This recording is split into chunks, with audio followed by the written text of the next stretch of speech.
Y'all, welcome to episode 2 of the Bad News Radio podcast. I think I might ditch the podcast. I think Bad News Radio is sufficient for everybody. I think y'all get the picture.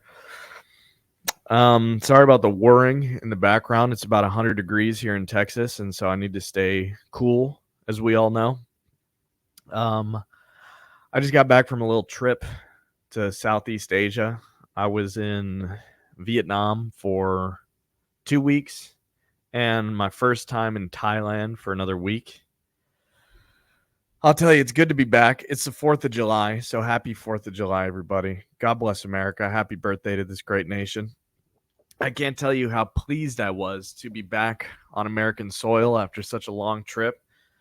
It was my second time to Southeast Asia. I got to tell you, a lot of Chinese people over there. Vietnam, Thailand, filled with foreigners. And I felt really out of place. I felt like the other when I was over there. Very few people spoke English. There was almost no food that I was familiar with. And when it was kind of like a cheap, lazy copy of everything that I'm used to. One of my first meals when I was there, I got McDonald's, and I mean, it was close, but you know what they do have over there is fried chicken at their McDonald's, which is pretty goddamn good. Um, it was right up the street from the Ho Chi Minh Mausoleum. Didn't see the mausoleum, but the McDonald's was, I'll give it like a B or so. I got a Big Mac, piece of spicy fried chicken, some fries, and a soda. So, on that end, it was some of the comforts at home, but still, I just felt like, kind of unaccommodated when I was over there, which was really disappointing. You'd think that Vietnam would be more inviting to Americans, but it wasn't. And that's fine. I'd been there before for another month. This time I went in the off season, which I did not know. It was kind of an impromptu trip out there. I think I planned the whole thing in about 3 or 4 days. I had to zoom down to another city to get an emergency passport printed. I had to do all this visa shit and fucking pull all these strings like a spy. But I wound up going over there, and my original plan, which I had done last time, was to rent a motorcycle, a Honda Win, because anything bigger, it's like 110 cc's. I don't know how to ride a motorcycle very well. The only other time that I've done it is in Vietnam on a 110cc Honda D-Tech Win, which, by the way, is not a Honda. They just call it a Honda. And it's just some cheap Chinese knockoff. Anyways, I rented it. I was pretty rusty. And let me tell you, there's no less confident of a feeling that you have when, this guy who lives in a developing country who just really wants your money to rent the bike for a few days is concerned about your safety riding the fucking thing. Because I was outside of his shop, and he was like, "You know how to ride it?" And I was like, "Oh, yeah, I got this." And then I was trying to get it out of first gear, and there's fucking mopeds and buses and everything zipping by. And I was really, really, really rusty. And he was like, "Are you sure you don't want to rent just a moped?" And I was like, "No, no, I got this." So after like 20 minutes or so of just fucking around, trying to get the hang of it, he just kind of gave me a thumbs up, and I sped off into the Hanoi traffic. Terrifying. I mean, I don't know if that's part of the Southeast Asian experience or not. I guess if you decide to get a vehicle, but to me, it is an integral part of the experience to get in traffic that you're totally unfamiliar with. There's no rules. There's a horrible healthcare system. There's really no safety net holding you up. Totally inexperienced. Their traffic, which I will say is kind of a positive thing, is incredibly intuitive. There's no real right or left side of the roads. So the whole time you're just kind of like, it's like a river. You just kind of have to feel it. But when you're not good on the piece of machinery underneath you, it's just this nail biting white knuckle experience from start to finish. Literally every time I wanted to go somewhere, at least for the first like week and a half that I was there, you kind of realize that these may be your last moments on this earth. You know, going down to the store to buy yourself a Sprite, you know, or whatever other refuge that you have from this land with some kind of American convenience. So, you know, being there in the off season, the last time I was there, it was, you know, popping. There were backpackers everywhere. I got along with some great people. Wound up traveling the whole country with my boy Max Mustermensch. I've been told that that just means like the John Smith of Germany. So I don't know his real name, but you know, if you're out there, Max, I hope you're doing well. Um, but you know, it was a decent trip. I made the mistake of when I first got there, I was trying to mimic my experience because I don't plan anything. I don't plan the day. I don't plan where I'm going to stay. I plan absolutely nothing. I don't plan the route. I don't really even plan on what I'm trying to see until I'm on Google, just looking around what's out there. And then I will leave within 20 minutes or however long I have to plan ahead to get there. So I went to this place called Hai Long Bay, which I hadn't gone to last time.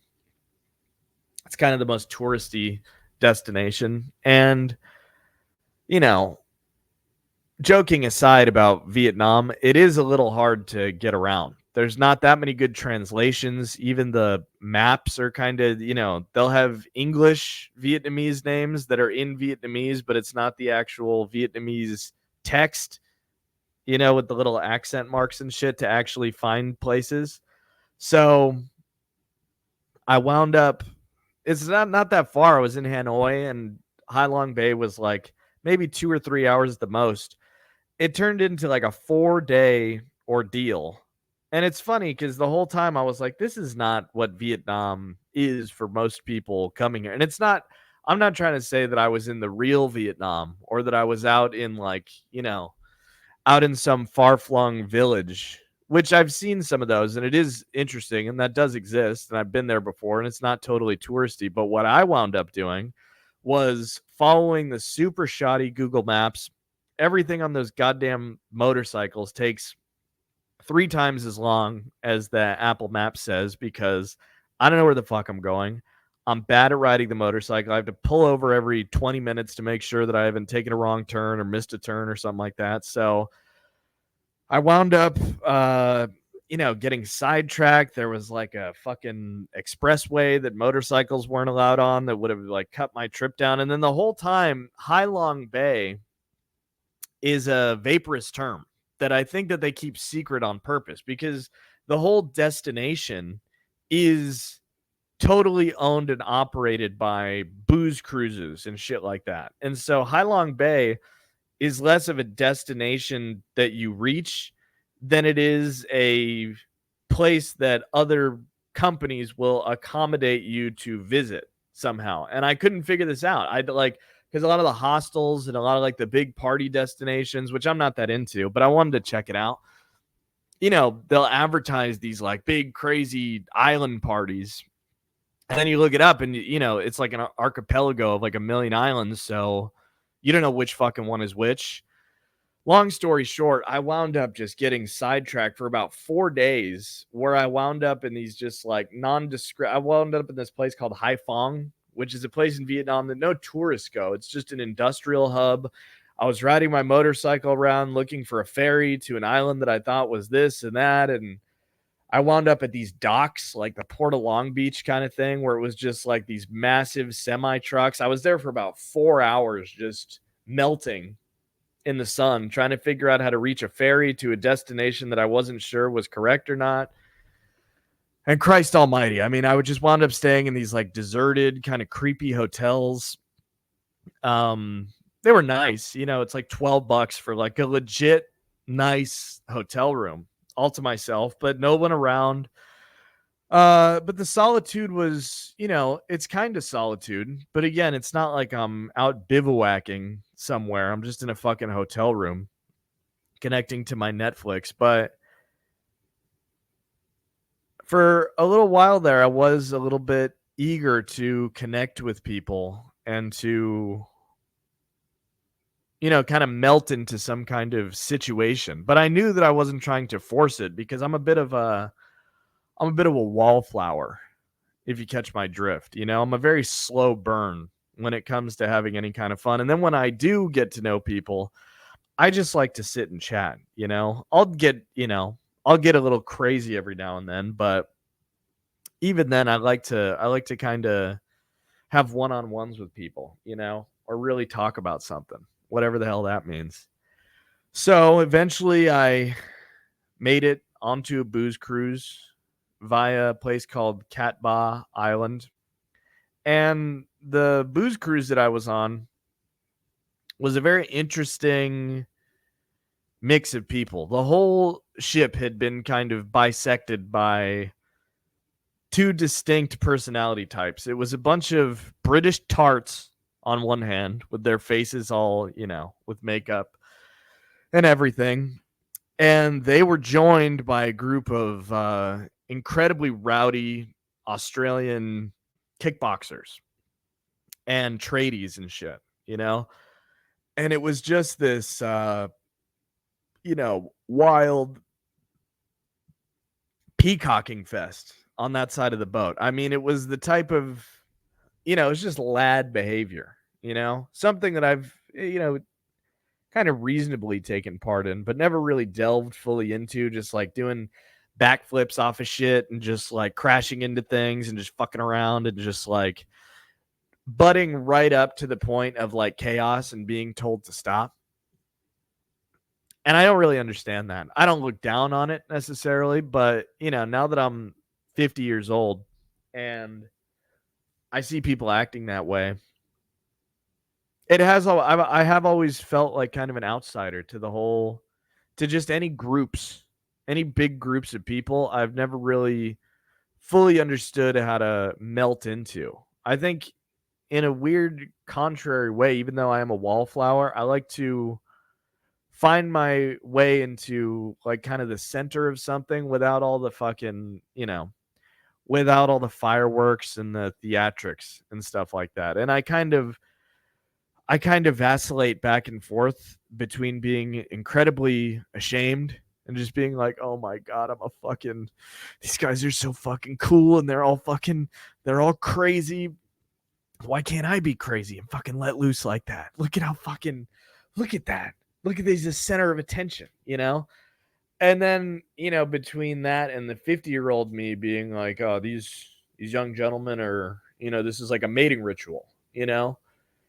And then, interestingly, the other side of the boat, it was just me and a bunch of like 20-year-old British dudes baking in a jacuzzi for like 4 hours, talking about this or that. And the British, I don't know what it is with the British, but like you'd think that there was a bar fight in England every 2 minutes. By the way, just the language. Oh, you fucking, I'll get your fucking. Oh, you try that in my neighborhood, you get your fucking head kicked in. You know what I mean?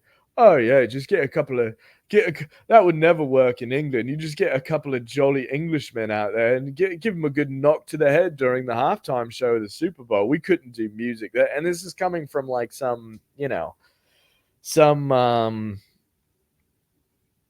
real academic type skinny little anthropologist or marine biologist guy. He was a nice fellow, but even eventually they kind of drifted into just distraction and just getting drunk. And it's weird because I like getting drunk a lot. But on this trip, the instinct and the urge just left me.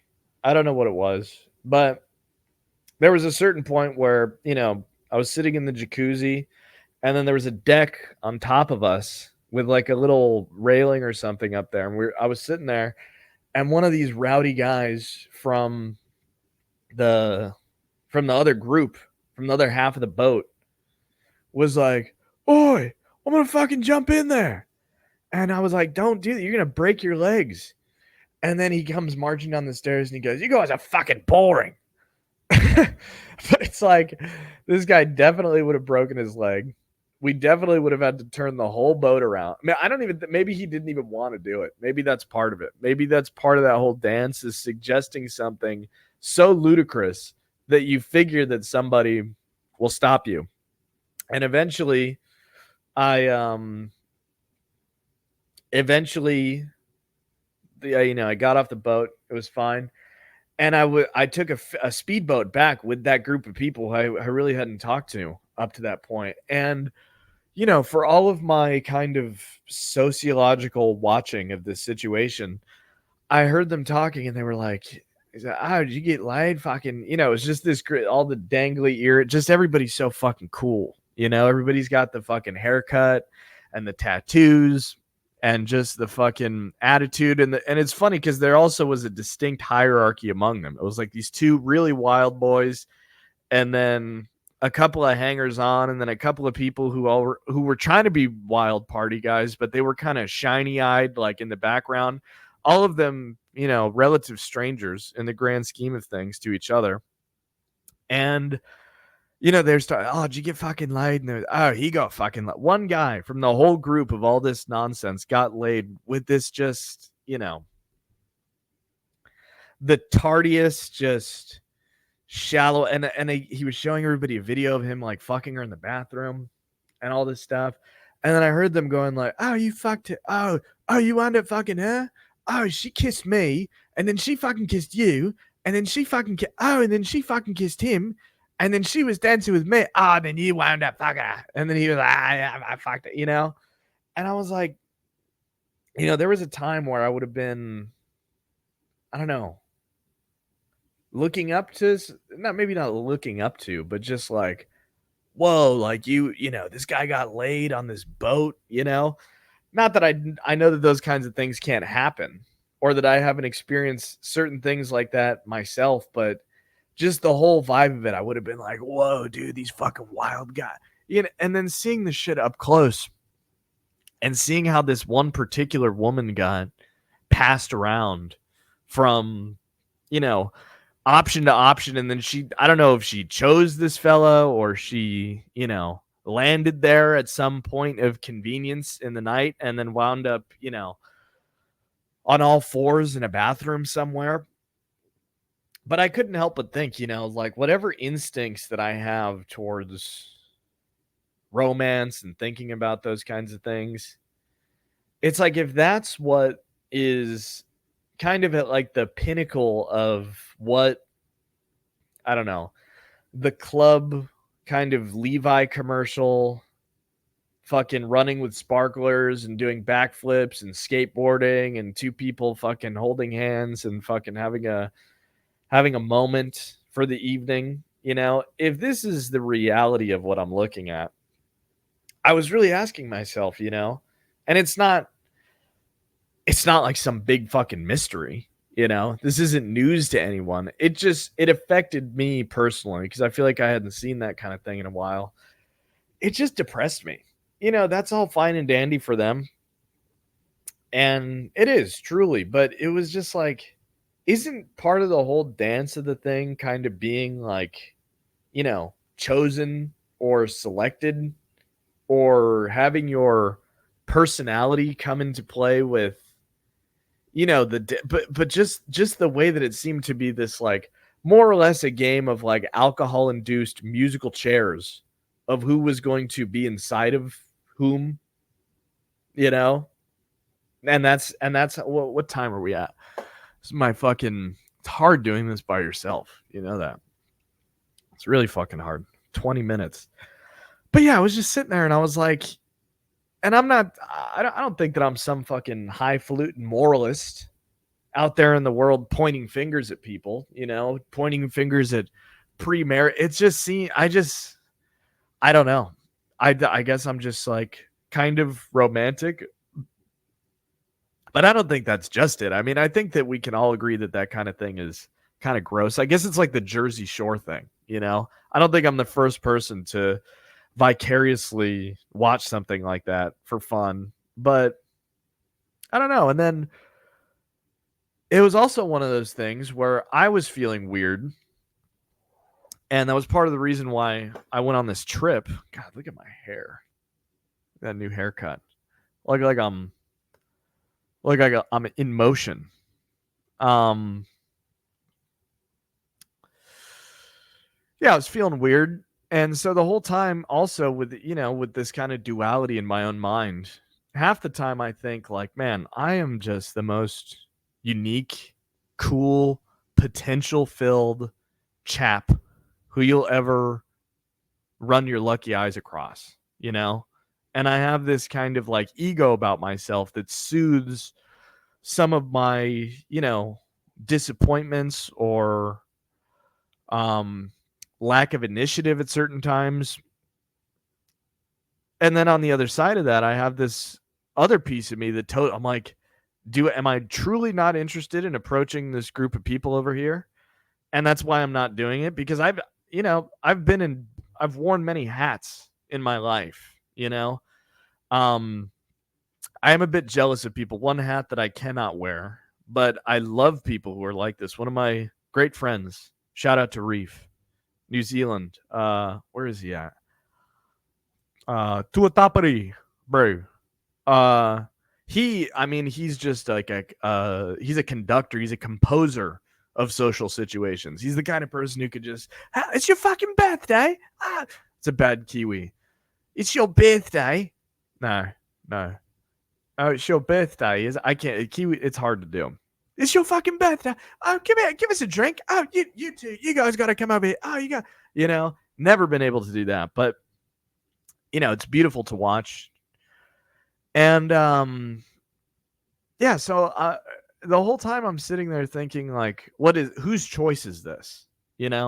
Whose choice is this for me to? Is it a true disinterest that's unmotivating me here, or is it fear and insecurity or fear of rejection and all these? And then the whole time I'm also like, I'm fucking 46. Everybody else here is like, 25 and under. But it's odd because at the same time, when I do have my own little avenue into different groups of people, that really doesn't matter. But when it's just like a cold circumstance of just saying howdy do to people, I just wasn't feeling it this time around, you know? But in the long run, I think that that's exactly what I need. I haven't spent time with myself just alone like that in a long time. And one thing that was really nice, I don't know how many of you can relate to this out there. None of you who will wind up watching this. Is it better if I move it out of my face? Um, when you're around people all the time, you kind of start to lose sight. Like, I feel like I've always had this voice kind of narrating my life, but it's not quite it is my inner monologue, but it's a little bit because, I never really get rid of the inner monologue, but it's kind of like I recognize it so thoroughly, like from childhood. And my inner voice is kind of funny and very self aware and, maybe a little bit self deprecating, but it's kind of just this like almost irreverent, like, this is what you're doing. You're doing this is where you got to where it's like almost without fail in situations that I've gotten myself in. I sit there and I look around, and my own behavior a lot of times will be in complete, opposition to, the instinct of whatever that inner guy is in there. But unless you have a lot of time to talk to that part of yourself, it kind of fades into the background. It's just like another character, just another person. And so it was really nice kind of re-engaging with that part of myself, because I do feel like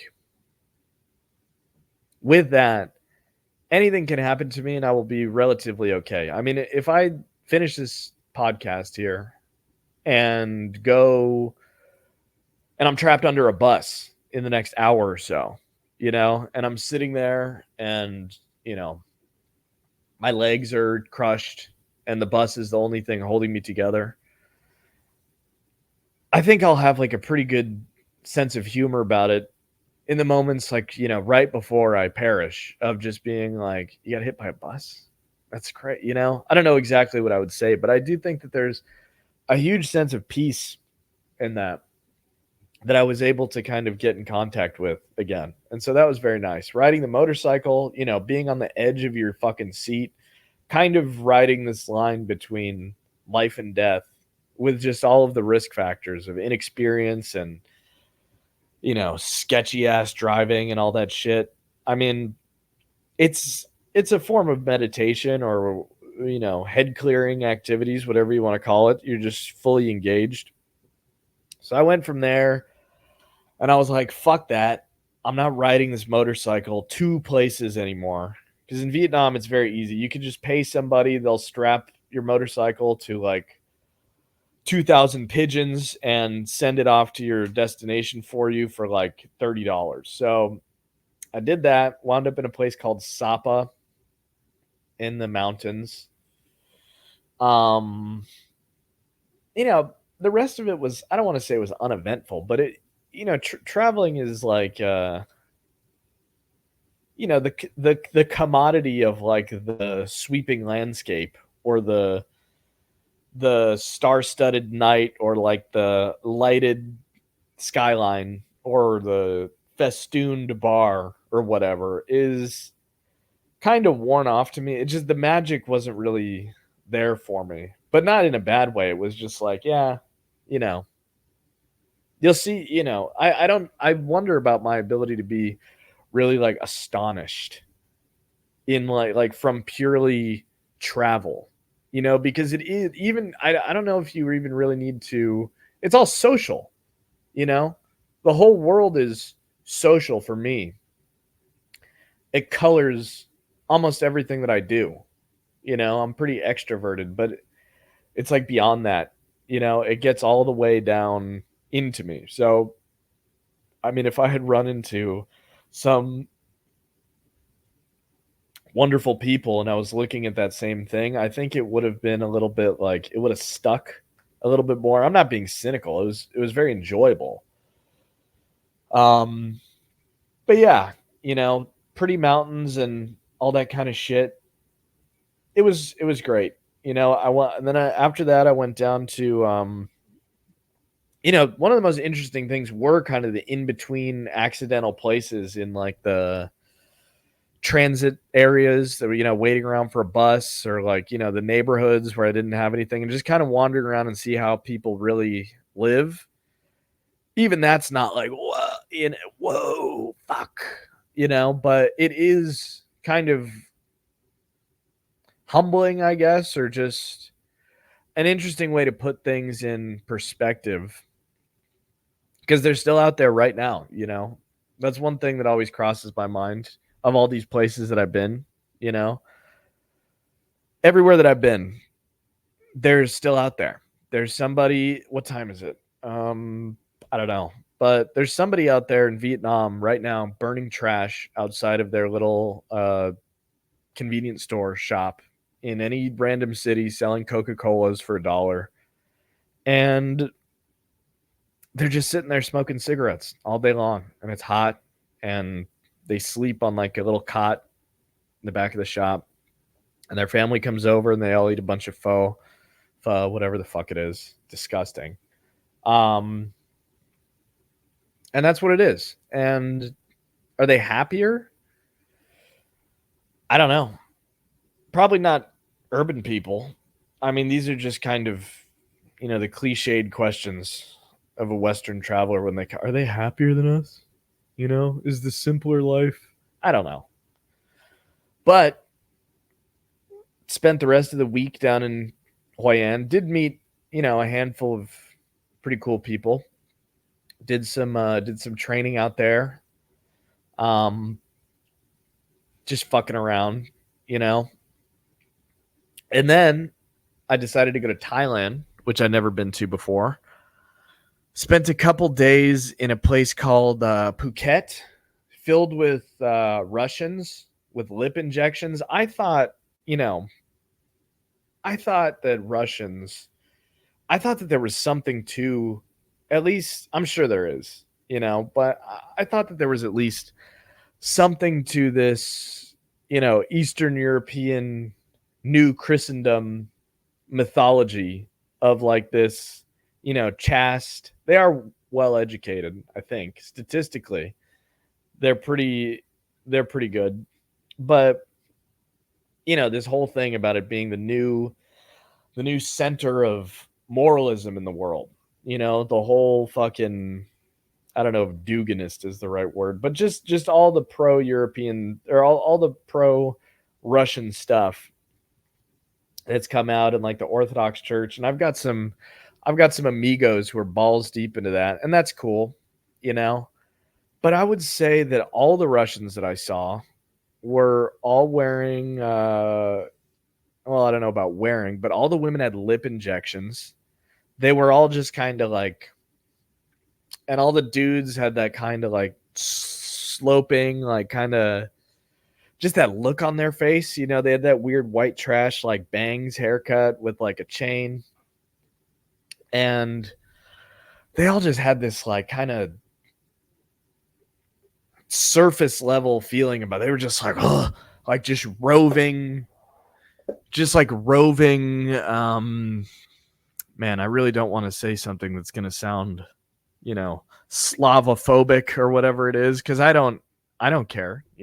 I was willing to, I give everybody the benefit of the doubt. I thought that the rumors were true. Maybe if I went to some small town in some village in Georgia, you know, but these Russians, man, I mean, I don't know, especially with like the lip thing.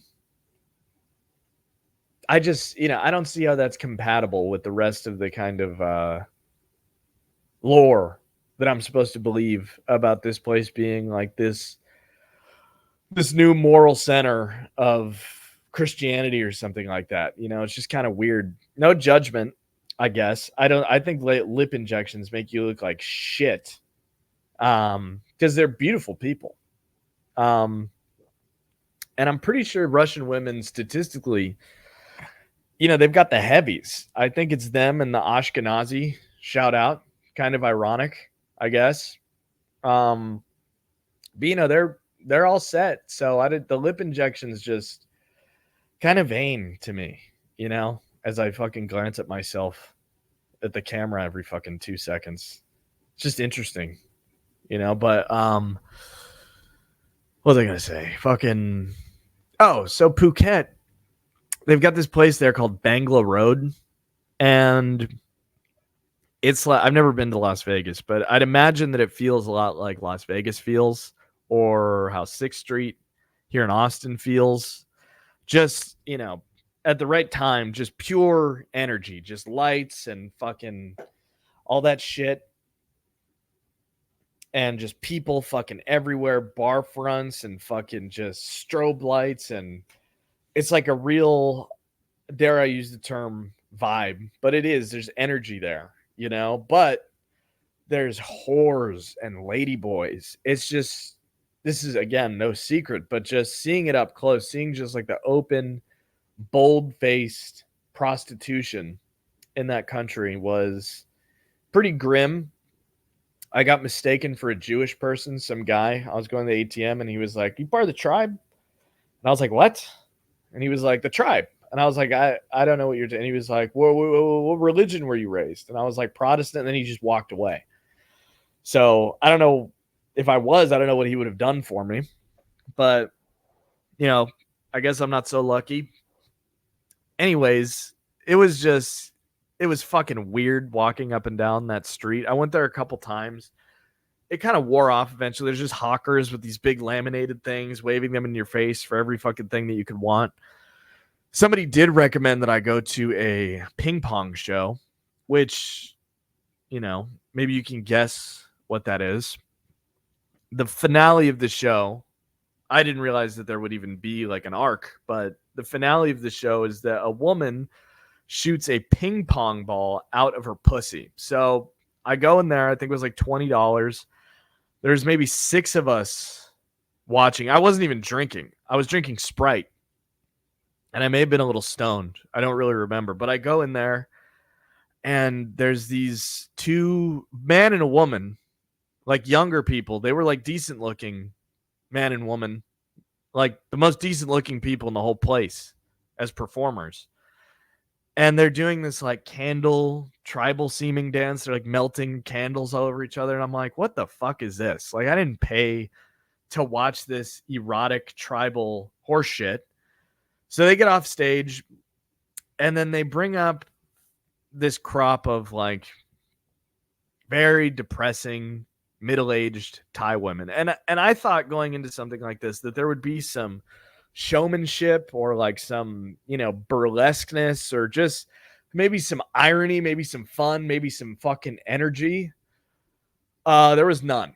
They came out as if they had just been unshackled in the back, which is, by the way, not unlikely. It is fucked up. I didn't invent this, you know. I'm just telling you what I saw. They go out and they start the most like, you know, disenchanted Grand Theft Auto stripper, just automatic gyration, just their faces. It's almost like they make a face where they want you to know that they're not enjoying it. So they go out there and they do this little thing for about 10 minutes. They come around with like a tip jar. So you're supposed to tip them. I did not. And then the next performance comes on. And it's this, I don't know, maybe 50-year-old chubby woman, not even dressed like a stripper, just kind of in like a skirt with two bottles, one filled with water and the other one empty. She lies down and then pours the water into her pussy, sucks it up there and keeps it in some hidden chamber, and then stands up and then puts the empty bottle up there, and then it comes out like the color of Coca-Cola. And then, you know, there's like a meager, I guess you're supposed to applaud. So there was some applause. And then the four horsemen come out and they're gyrating more. And, you know, it's kind of the intermission. They just sit there and wiggle, and they just have these like fucked up tit jobs. They're just all, it's, you know, I was getting very sad. It was like I was having an internal war with myself until the next act came out. And it was another like, you know, 55-year-old woman just in like this weird black thing, not really stripper-esque. She bends over while standing, you know, in that weird position that women have to get in when they're dealing with their, you know, with their chasms. And she starts pulling out like 50 feet of ribbon out of her pussy. And then I lost my mind. I was laughing so hard. It was that kind of like back of class with your friends laughter where like you can't stop. And I don't know if that's what you're supposed, I don't know what I know you're not supposed to like get turned on, or maybe you're just, but I don't know what they were expecting, but I was crying, laughing, trying to conceal it. And there were people next to me kind of looking over at me. And then in that moment, I was lonely because I did wish that somebody, you know, what the fuck does that say? 20% battery remaining. Okay. All right. That'll be fine. What time am I at anyway? Okay. So yeah, the people next to me are like looking at me and I'm just trying to fucking keep it together. And I'm having a really fucking hard time. And I think there was one more little, yeah, I mean, that was great. And I was lonely because I wish there was someone there to share the moment with. I almost wish that my dad was there because he would have that's like right up his alley. Just like something that's so absurdly grotesque that it's funny. Anyways, you know, they're reaching this climax of the show. You know, the four women came out again, dancing with the same enthusiasm like they're fucking, you know, folding laundry. And then another woman comes out. And this whole time I'm like, I should just go because this is wrong. She starts pulling ribbon out of her pussy, but there's needles attached to it, like, you know, facing, you know, safely outward or whatever to pull, or inward to pull the thing out. And to prove that they're needles, she gets like a beer cozy and starts wrapping this needle threaded ribbon around it and poking them in as it went. And then I just got up and I was like, I got to get the fuck out of here. So I left. Maybe I got another Sprite. I don't know. It was a big Sprite time when I was over there. I don't really drink Sprite, but man, a nice cold Sprite, forget about it. What else? Oh, so then someone had recommended me to go to this place called Koh Phangan in Thailand. Apparently, it's pretty famous. Maybe some of you out there have heard of it. They're known for their full moon parties. It's just this big party island. Little did I know, the more research I did while I was on the way out there. Do I have time for this story? The guy who took us in a van out there was probably my favorite person who I ran into the whole time. He was like this 50-year-old Thai guy. He looked, some people just like they're so themselves that they're almost like a movie character or something like that. He was wearing these shades. He's got the flip-flops on, but he was just like thoroughly himself. And he picks me up from my hotel at like 7 a.m. He's like, well, we gotta go. Okay. I get all the way in the back and I'm laying down and we're picking people up from different fucking places. One of the places that we picked someone up was this older, late 30s Russian woman, and she sits in the front with him. And I hear the conversation that they're making while we're driving there. And he goes, are you married? You have children, you divorced? She's like, yeah, I'm divorced. He's like, oh, you have a boyfriend? You have relationships? She's like, no, not right now. They're just kind of going back and forth. And then this guy just goes, oh, it sounds like it's your fault then. And I was just like, he just said it and she kind of laughed, but he was not kidding. He was not joking. He just told her. And then this guy proceeded to drive at fucking 100 miles an hour for no goddamn reason. At a certain point, there was an elephant on the side of the road. And a big thing in Thailand is like elephant exploitation, and everybody who travels there kind of, hears that it's not so good. So this Russian woman goes, oh, what is Russian? Oh no, poor elephant, And then this Thai guy, the driver goes, no, elephant at work, elephant working. It is not sad. He working.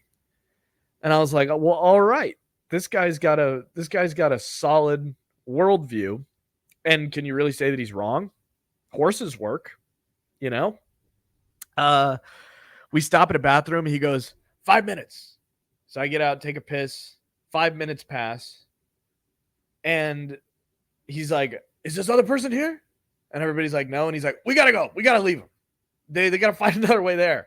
So everybody starts panicking and looking for the guy. And then the Russian woman, who he's been kind of arguing with this whole time, goes, he gets in the van eventually. We find him, and she goes, he said 5 minutes. You took 10 minutes. We're all waiting for you. And I'm like, these people are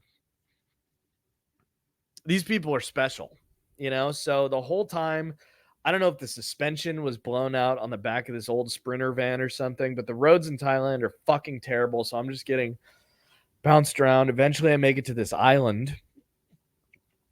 And, as I was saying, I'd found out that not only was this place known for its full moon parties, it's also kind of this like yoga, wook, Mecca kind of place. And, I didn't interact with that population that much, but they're just kind of everywhere. Like there's expats who kind of live in these like apartment enclave things, and you just see them, these crazy white people just driving around their children with no helmets on mopeds just because they've lived there for 3 years. They think that they're fucking special or something. I don't know what it is. But then the other half of the island who I did encounter are these hippie people who, everybody was kind of like maybe over 30. A lot of the guys looked like they were on TRT. Everybody was fucking, all the dudes were jacked and had these big dreadlocks and like earrings and just these perfectly fucking spiritual tattoos. The women were a little browned, a little overripe, a little sunburned, a little freckly, and everybody's in these big parachute elephant pants things, and there's drum circles, and you get the vibe from these people that it's just a certain type of person who needs something. We all need something.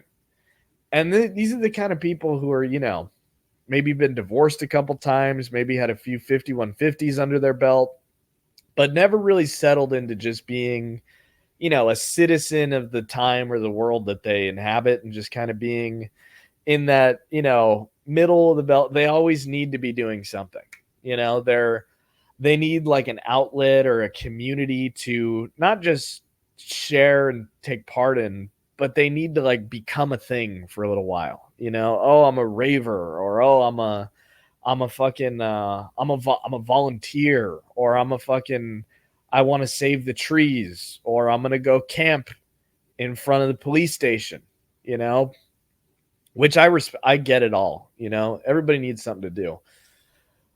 But all these people, they seemed like we're all kind of on the brink of insanity. I mean, these are people who do, ketamine and ayahuasca, and doesn't help. They're just as crazy and as lost as ever. But the parachute pants and the tattoos and the drum circles and the low cost of living and the Thai slaves, they do something for these people where it will tide them over until the next round of, handicapping, overwhelming tidal waves of, mental problems. And then I don't really know what the next phase, once you're done with your 6-year run as a Tantra yogi in Copenhagen, presumably working remotely, doing some kind of software development or something, or living off of like a fund. I think maybe the next step would be, man, that's a hard one. Now I'm 42. I Maybe you had a baby in Thailand, and so it kind of, with who, like someone named Rash or Rosh or something like that. But he beat you up because he was in jail before he arrived, and the old demons came back, and so you move back to the UK. You shed the pants. You now work in the office, maybe government work, and then you just kind of become like you just become kind of like a seasoned mom, and maybe you kind of like, Prozac your way through your 40s, and then you hit that menopause peak, and then you could just be old and crazy and miserable, and that's kind of fun, I guess, because you're kind of in decline, so you could just blame everything on that. And then the guys, you know once you're done with that, I guess what you do, you go back eventually and you start personal training and rack up enough domestic charges that you get sober and reconnect with the kids who you originally left uh Australia to get away from. I don't know, but it was weird because, and then there was also like this kind of old guy thing where it's kind of this like shameless kind of swinger stoner, like, hey, it's a great place to be on an island paradise, and they kind of just have no qualms about like the hookers or their Thai girlfriend, they're just like there. And that's weird too. Either way, it's a fantasy. I guess everything is kind of a fantasy. Well, not really, you know.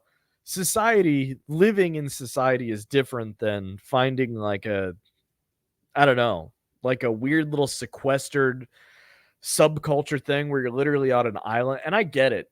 Like I said, I'm not necessarily judging these people. It's a little obvious, some of these tropes, some of the different types of person that are out there. But yeah, I spent that whole time. I did meet an elephant and an Australian at the same time. They were both cool. The elephant was an old lady.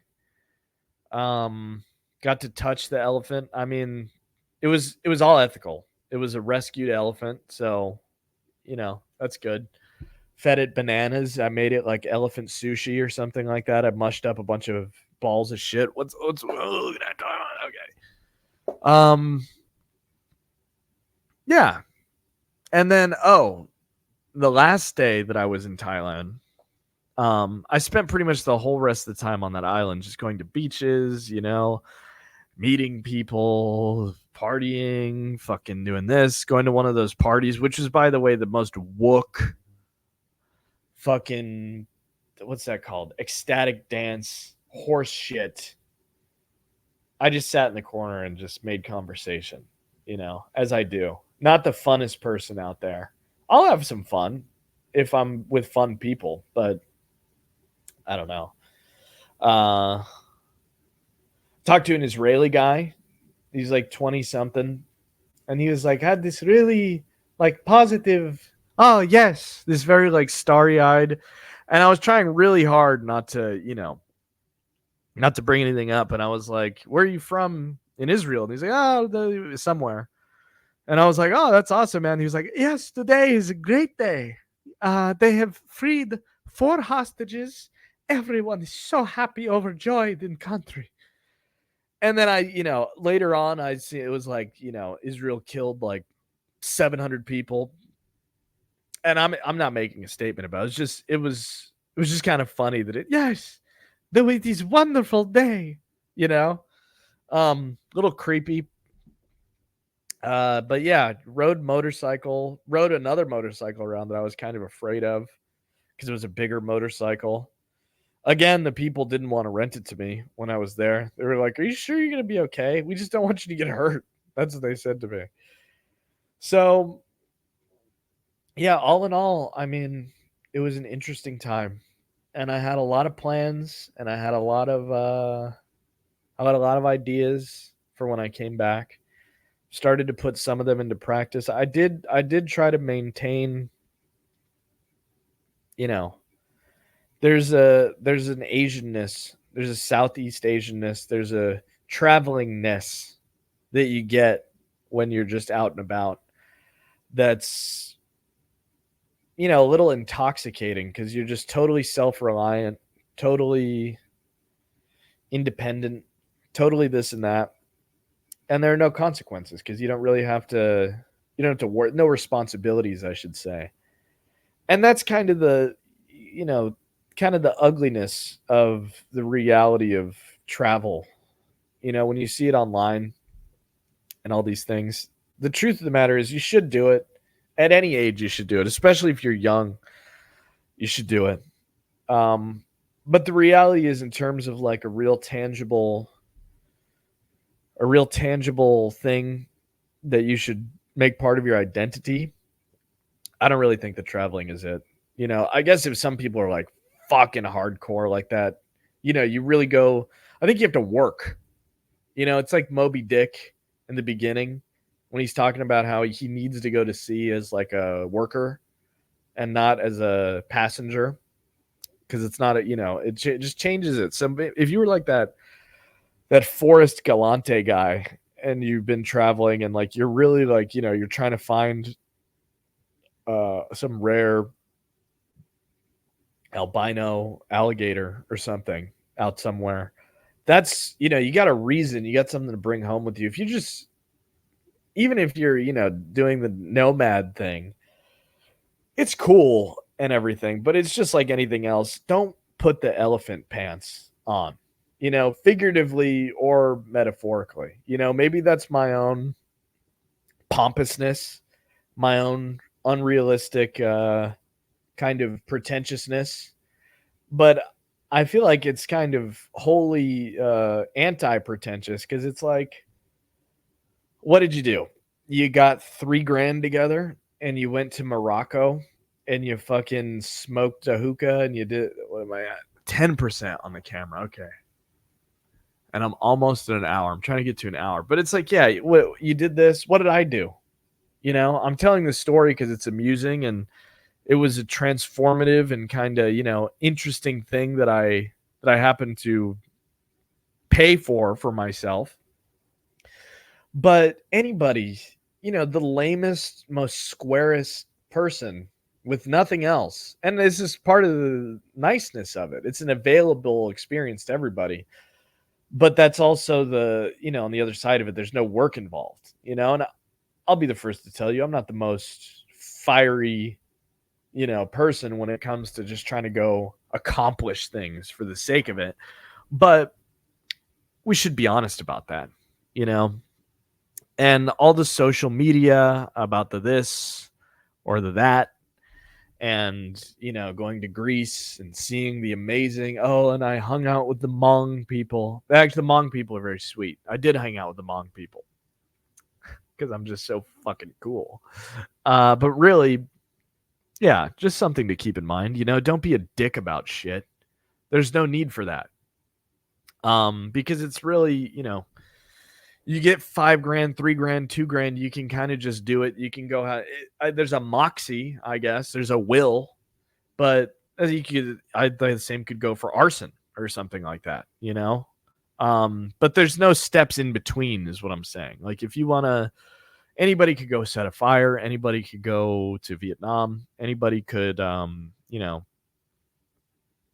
anybody could like buy a BMW, really, to an extent, But the things that are interesting are the things with steps in between. And then even then, I guess I'm kind of a jaded bastard because I'm just kind of weary about making anything into your like fucking, wearing the t-shirt of the thing all day and talking about it all day. I'd rather just kind of be a dude, Hence this, this is a funny little passion project that I'm doing because I don't have any other ideas on how to make buttloads of money.